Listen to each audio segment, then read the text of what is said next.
오늘 웨스트민스터 수요일 문답 하나님의 작정에 대해서 함께 살펴보겠습니다. 제 7문인데요. 질문이 이렇죠. 하나님의 작정은 무엇입니까? 우리 다 같이 하나님의 작정은 하나님의 영원하신 목적으로서 하나님이 이로써 그분의 뜻의 경륜에 따라 그분의 영광을 위하여 일어날 모든 일을 미리 정하셨습니다. 제가 다시 한번 읽겠습니다.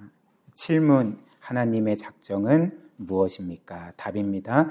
하나님의 작정은 하나님의 영원하신 목적으로서 하나님은 이로써 그분의 뜻의 경륜에 따라 그분의 영광을 위하여 일어날 모든 일을 미리 정하셨습니다. 이 작정이라는 것은 영어 단어로 디크리라는 단어입니다. 들어보셨을 수도 있겠는데 이 디크리라는 단어의 원래 뜻은 칙령, 법령 혹은 명령 이런 의미의 단어입니다. 특별히 권위자의 어떤 명령 혹은 왕의 법령과 명령을 가리켜서 이제 디크리라고 하는 거죠. 근데 하나님의 작정이라고 할 때 이 작정이 이제 디크리로 영어로 표현되어 있습니다. 무엇을 의미할까요? 하나님의 작정. 하나님께서 영원 전부터 계획하시고 결정하신 것이 마치 이 땅의 왕이 명령하고 법령을 내리는 그 디크리와 같다는 거죠. 그래서 한번 생각을 해보면 과거의 왕들이 어떤 명령을 내리거나 법을 반포할 때, 법령을 내릴 때에 그 법령은 절대적인 것입니다. 그 왕이 명령한 것과 법으로서 선포한 것은 반드시 이루어지는 거죠. 이루어지지 않는 법이 없고 반드시 그대로 되는 거죠. 그러니까 마찬가지로 하나님의 작정도 하나님께서 창세 전에 이 세상 만물의 절대적인 왕으로서 권위자로서 주님으로서 일어날 모든 일들을 이제 정하시고 또 계획하시고 이제 선포하신 거죠. 그렇다면 하나님께서 선포하신 것들이 어떻게 되겠습니까? 그러니까 반드시 이루어지는 거죠. 이것이 바로 이제 하나님의 작정인 것입니다.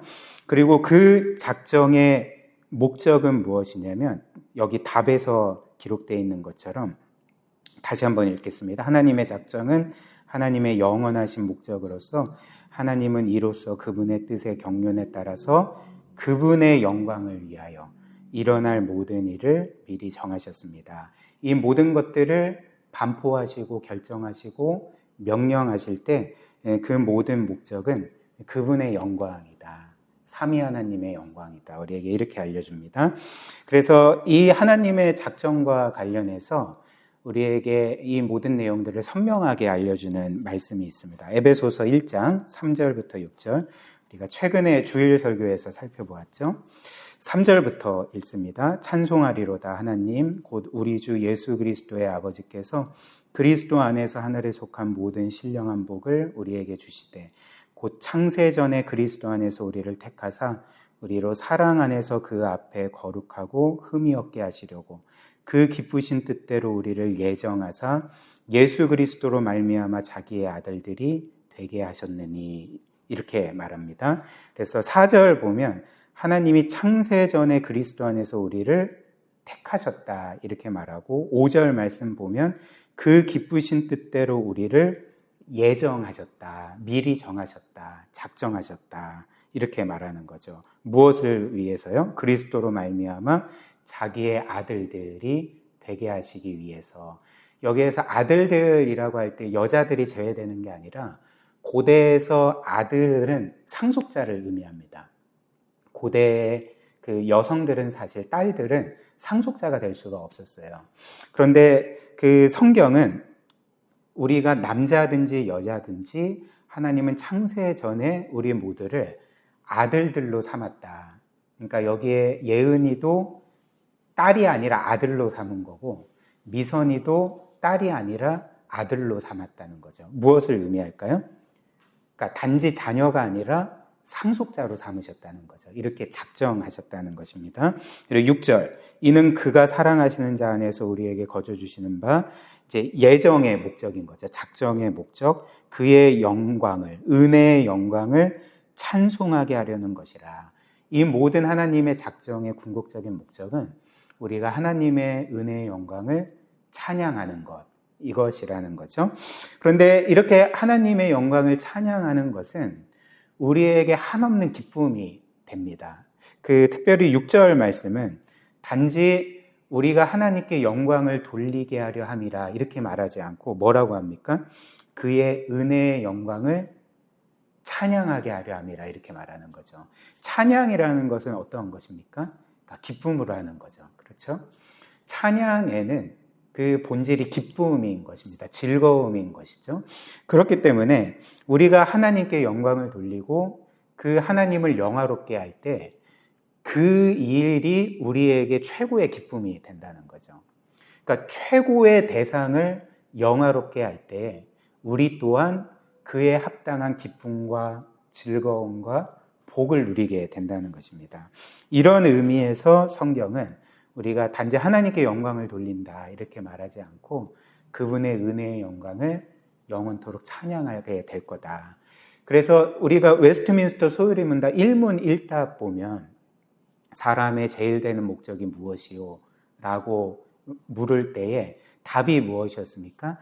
사람의 제일 되는 목적은 하나님을 영화롭게 하고 그분을 영원토록 즐거워하는 것입니다. 이렇게 말했잖아요.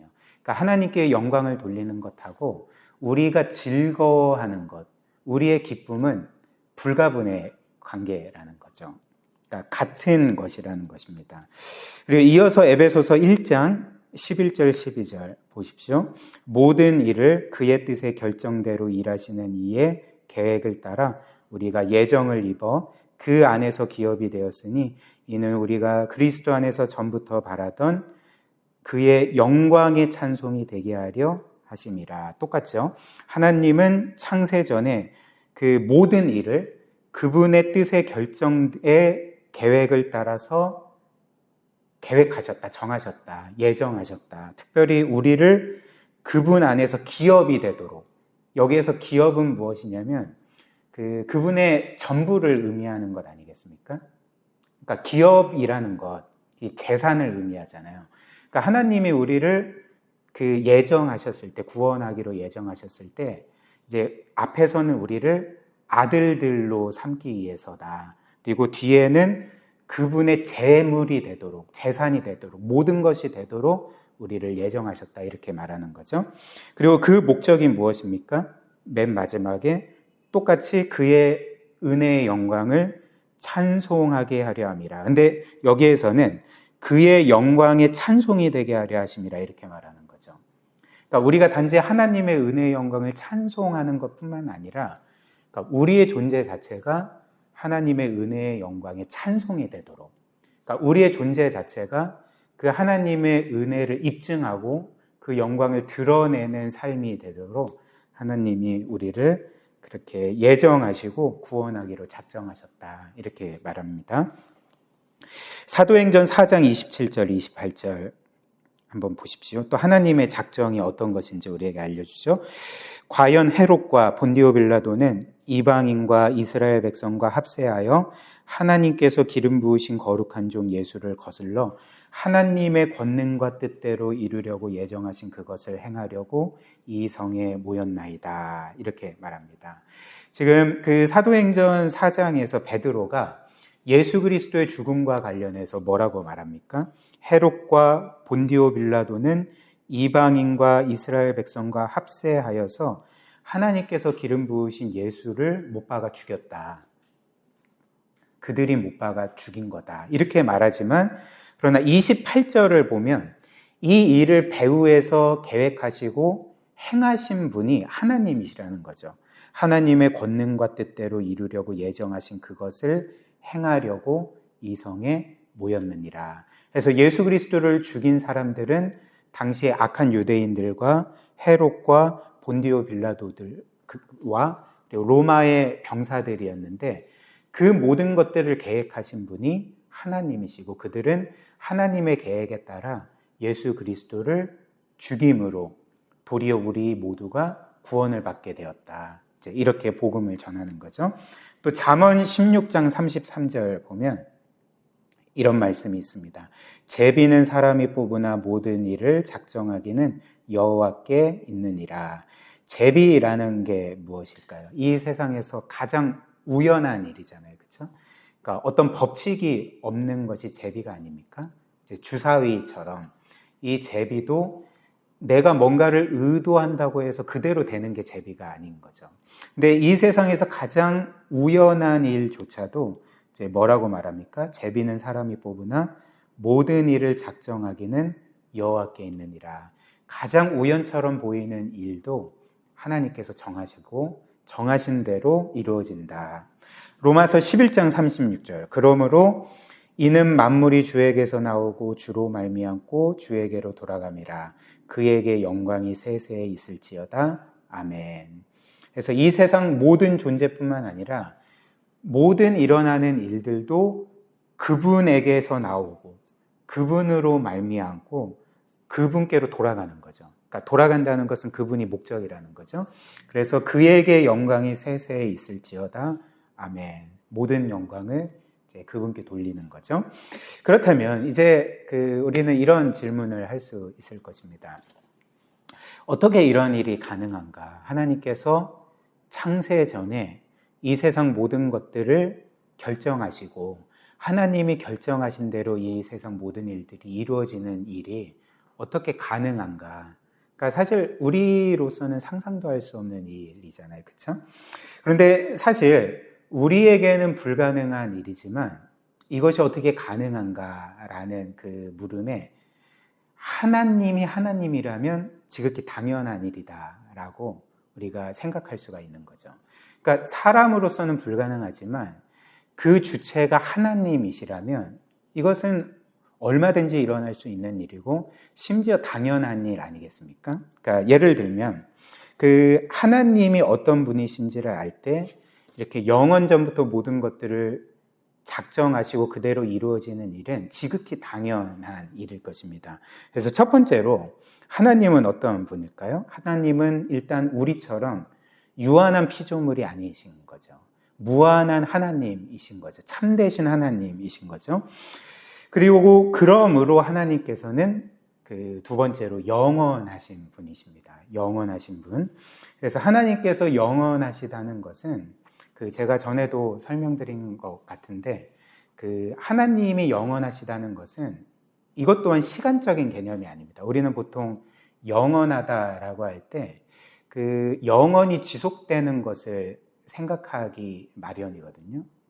쉽게 영원한 것 하면 영원히 지속되는 거야. 그러니까 이렇게 생각할 때가 있는데 사실 영원과 영속은 다릅니다. 영어로 보면 eternity와 everlastingness라는 것은 다른 거죠. 전자는 영원이라는 단어고 후자는 영속, 그러니까 영원히 지속되는 것이거든요. 근데 사실 영원히 지속되는 것도 시간 안에 있는 거잖아요. 그렇죠?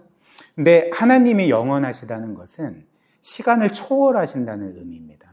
시간 밖에 계시다는 거고 시간을 주관하신다는 것을 의미하는 거죠.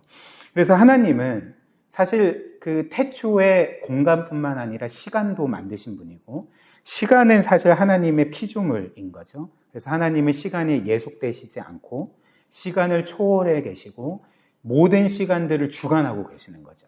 모든 시간을 한 번에 보고 계시는 것입니다. 이게 이제 하나님이 영원하시다는 의미이고 그래서 사실 하나님이 단지 그냥 영속하시는 분, 영원히 쭉 존재하시는 분이셨다면 앞을 내다볼 수가 없잖아요. 그렇죠? 왜냐하면 그때 가서야지만 그것을 볼 수 있기 때문에 영원히 지속된다면 그러나 하나님은 시간 밖에 있기 때문에 영원하신 분이기 때문에 과거와 현재와 미래를 한눈에 보시면서 모든 것들을 결정하실 수 있는 분이라는 거죠. 또한 하나님은 앞에서 말씀드린 것처럼 이제 무한하십니다. 그래서 하나님의 모든 것이 무한한 거죠. 그분의 능력이 무한하고 지혜가 무한하고 지식이 무한하고 그분의 모든 성품, 사랑이나 공의나 거룩함이나 이런 모든 성품들이 무한한 분입니다. 그래서 첫 번째로 하나님은 지식에서 무한하신 거죠. 지식에 한계가 없고 무한하시기 때문에 모든 것을 아십니다. 그 하나님이 모든 것을 아신다는 것을 이제 신학적으로는 이제 전지하시다 이렇게 표현을 하는 거죠. 그리고 하나님은 모든 것을 아실 뿐만 아니라 이제 모든 것을 정하시는 거죠. 이것을 우리가 오늘 살펴보는 작정이라고 표현을 하지 않았습니까? 하나님은 모든 것을 아시고 모든 것을 정하실 뿐만 아니라 정하신 모든 것들을 행하실 수 있는 분이죠. 그러니까 능력에 있어서 한계가 없으신 분입니다. 이것을 뭐로 표현할까요? 그러니까 전능으로 표현하는 거죠. 전능하신 분. 그런데 사실 우리는 어떤 것을 정하여도 때로는 우리의 능력의 부족함 때문에 그것을 행하지 못할 때가 많지 않습니까? 그러나 하나님께서는 모든 것들을 정하실 뿐만 아니라 능력에 있어서 한계가 없으시고 무한하시고 전능하시기 때문에 정하신 모든 것들을 능히 행하실 수 있는 분이라는 거죠. 또한 하나님께서는 창세 전에 어떤 것을 정하셨을 때에 그 정하신 일을 이후에 후회하시는 법이 있을까요? 없을까요? 혹은 정하신 것들을 취소하는 법이 있을까요? 없을까요? 없으십니다. 하나님께서는 자신이 어떤 것을 정하셨을 때에 그것을 후회하거나 이거 아닌 것 같아 취소하시는 법이 없다는 거죠. 왜 그럴까요? 왜냐하면 하나님께서는 그분의 무한한 지혜로 가장 선하고 좋은 것이 무엇인지 아시고 그것을 작정하시기 때문에 그런 거죠. 그러니까 무한한 지혜로서 영원 전부터 가장 선하고 좋은 것을 정하시고 결정하시기 때문에 행하시기 때문에 하나님께는 뭔가 후회하거나 어떤 일들을 취소하는 법이 없다는 것입니다. 사실 후회하거나 취소한다는 것은 이거 내가 잘못 정한 것 같아. 이것을 의미하잖아요. 근데 하나님은 그런 게 없다는 거죠. 그렇기 때문에 우리는 사실 우리가 어떤 것을 계획했을 때 그것이 안 된다면 차선책이 있잖아요. 그렇죠? 근데 하나님께서는 차선책이 없다는 거죠. 하나님의 모든 것은 차선책이 아니라 최선책이라는 것입니다. 그러면 우리의 인생과 관련해서도 하나님이 우리의 인생을 주관하신다면 우리의 인생은 차선책이 없는 거죠, 사실. 우리가 이 땅에서 때로는 실패를 겪고 내 인생 망한 것 같아 라고 생각하는 순간도 하나님 입장에서는 차선책이 없는 것입니다. 그러니까 그 자체가 하나님의 최선이고 결국은 모든 것이 합력하여 선을 이루시는 것이 하나님의 주권이라는 거죠. 그러므로 하나님께서는 이처럼 모든 것을 아시고 정하시고 정하신 것들을 반드시 일어나게 하시는 그분이 무한하신 하나님이시기 때문에 이 모든 일들이 가능하다. 우리가 이렇게 정리할 수가 있겠죠. 그래서 이렇게 하나님이 우리와 다르시다는 것을 이사야서가 이렇게 표현합니다. 55장 6절부터 9절. 너희는 여호와를 만날 만한 때에 찾으라. 가까이 계실 때에 그를 부르라. 악인은 그의 길을 불의한 자는 그의 생각을 버리고 여호와께로 돌아오라. 그리하면 그가 긍휼히 여기시리라. 우리 하나님께로 돌아오라. 그가 너그럽게 용서하시리라. 일단 이사야는 하나님을 찾아라. 하나님께 나아가라. 특별히 너희가 죄인이라면 하나님께서는 너희를 용서하기를 원하신다. 지금 이렇게 촉구하고 있지 않습니까? 그런데 특별히 하나님은 이 땅에서 용서받지 못할 자를 용서해 주신다. 이렇게 말씀을 하는데 사실 이는 이 세상 사람들이 이해하지 못할 바잖아요. 용서받지 못할 자인데 왜 용서해 주나? 그에 대한 답을 뭐라고 합니까? 하나님의 생각이 너희의 생각과 다르기 때문에 그렇다. 이렇게 말하는 거죠. 8절 9절. 이는 내 생각이 너희의 생각과 다르며 내 길은 너희의 길과 다름이니라. 여호와의 말씀이니라. 이는 하늘이 땅보다 높음 같이 내 길은 너희의 길보다 높으며 내 생각은 너희의 생각보다 높음이니라. 우리와 하나님과의 격차가 하늘과 땅, 아니 정말 말로 표현할 수 없는 우주에 비해서 사실 우리는 먼지와 같은 존재 아닙니까? 근데 하나님은 우주보다도 무한히 크신 분입니다. 그러니까 하나님과 우리가 이런 무한한 격차가 난다면 우리는 하나님이 일하시고 또 행하시고 계획하신 모든 것들을 결코 알 수가 없는 거죠. 그러나 하나님께서는 이 모든 그분의 무한한 지혜와 능력으로 우리에게 가장 선한 것을 주신다는 것이 이 성경의 주요한 메시지가 되는 거죠. 로마서 11장 33절도 이렇게 말합니다. 깊도다 하나님의 지혜와 지식의 풍성하며 그의 판단은 헤아리지 못할 것이며 그의 길은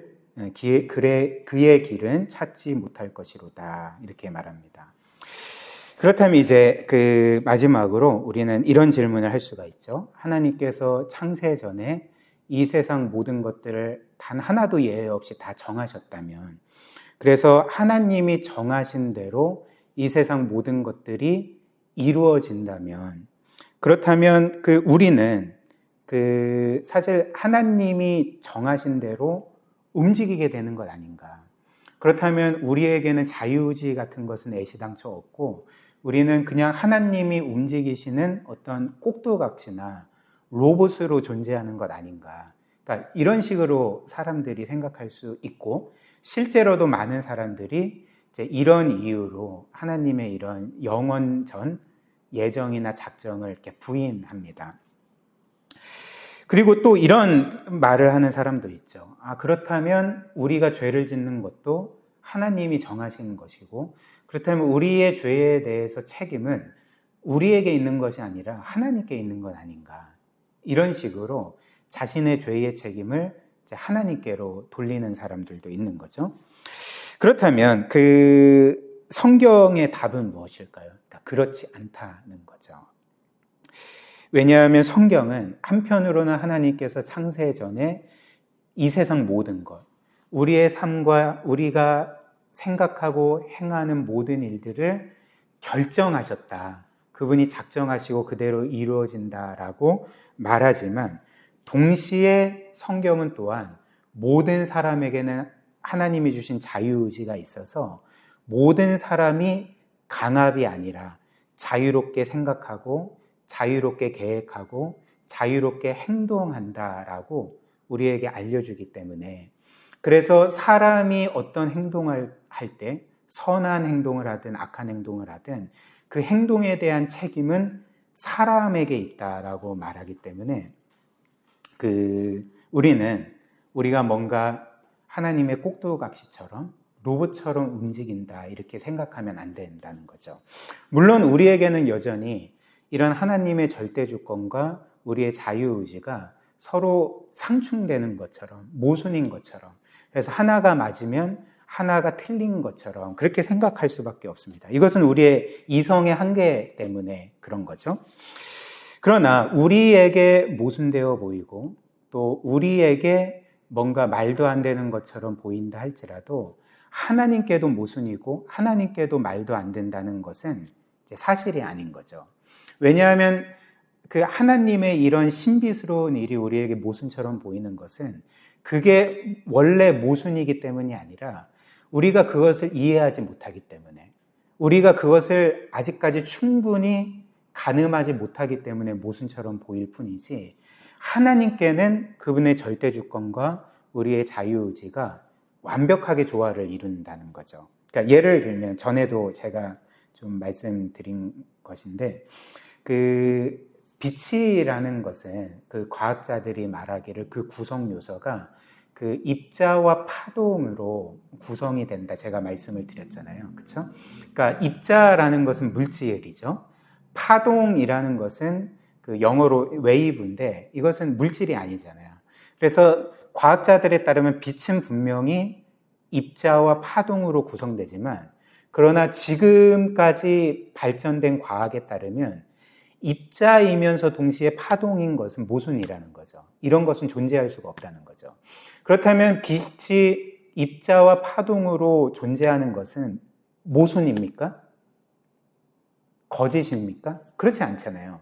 그러니까 우리의 이성이 아직까지 그것을 온전히 이해하지 못할 뿐이지, 빛은 여전히 입자이면서 파동으로 존재하는 거죠.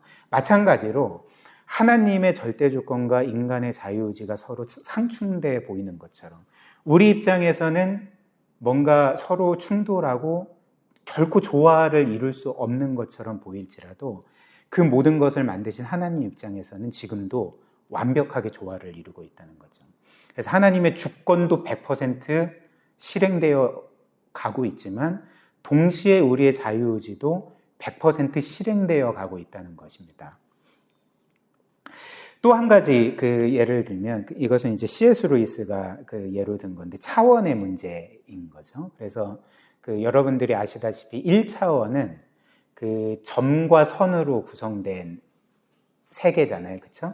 2차원은 그 선이 이렇게 이어지면서 네모나 세모나 원이나 이런 뭐라고 합니까? 평면으로 이루어진 세계가 2차원의 세계잖아요. 그리고 우리가 살고 있는 3차원은 이제 입체인 거죠. 그렇죠? 근데 예를 들면 1차원에 사는 사람들이 어느 날 2차원에 사는 사람을 만났습니다. 2차원에 사는 사람이 차원을 뚫고 1차원의 세계로 간 거예요. 그래서 그들에게 말하는 거죠. 여보시오, 도형이라는 게 있습니다. 동그라미가 있고 네모가 있고 세모라는 것이 있답니다. 이렇게 말해줄 때 1차원에 사는 사람들은 이것을 이해할까요? 그러니까 모순처럼 여겨지는 거죠.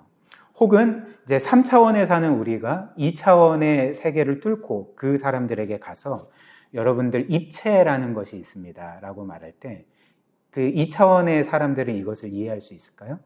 그거 모순된 이야기, 그거 말도 안 되는 이야기야 라고 하지 않겠습니까? 근데 하물며 하나님은 몇 차원에 계실까요? 3차원, 4차원 정도가 아니라 그분은 차원이 없으신 거죠. 이 모든 차원들을 만드신, 굳이 말씀드리자면 하나님은 무한 차원에 계신 분 아니겠습니까? 그렇기 때문에 우리에게 모순된 것이 하나님께도 모순된 거다라고 말할 수가 없는 거죠. 이해되시죠? 그러니까 우리에게 모순된 것이 하나님께는 지극히 당연한 것일 수 있고 완전한 조화를 이루는 것일 수 있다는 것입니다. 그래서 결론은 무엇입니까? 우리는 성경이 우리에게 알려주는 것처럼 두 가지를 동시에 믿어야 된다. 이 모든 것들이 여전히 우리가 온전히 조화시킬 수 없고 이해할 수는 없지만 우리는 성경이 하나님의 말씀으로 선포하는 온 세상 만물 가운데 하나님이 지금도 행사하시는 그분의 절대 주권, 영원전부터 모든 것들을 결정하시고 그 결정을 따라 지금도 모든 것들이 이루어지고 있다는 것, 심지어 우리의 모든 생각과 행동과 우리의 삶 전체도 거기에 포함된다는 것을 믿는 동시에 또 다른 한편으로 하나님이 우리에게 자유의지를 주셔서 우리는 여전히 자유롭게 생각하고 자유롭게 행동하고 우리가 선을 행하든지 악을 행하든지 그 행동에 대한 책임을 우리가 지는 거다. 그렇기 때문에 끝까지 그리스도를 거부하고 악을 행하는 자는 뭐라고 말합니까? 심판을 받는다 말하는 거죠. 만약에 그 악한 행위가 그의 책임이 아니었다면 하나님은 그를 심판하실 수 없을 것입니다. 만약에 심판하신다면 하나님은 불의한 분이 되겠죠.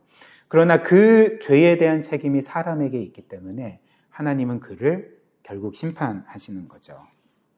마지막으로 가장 중요한 사실, 하나님의 작정과 관련된 가장 중요한 사실이 있습니다. 그것은 바로 하나님의 작정의 목적은 우리가 앞서 본 것처럼 그분의 영광이잖아요.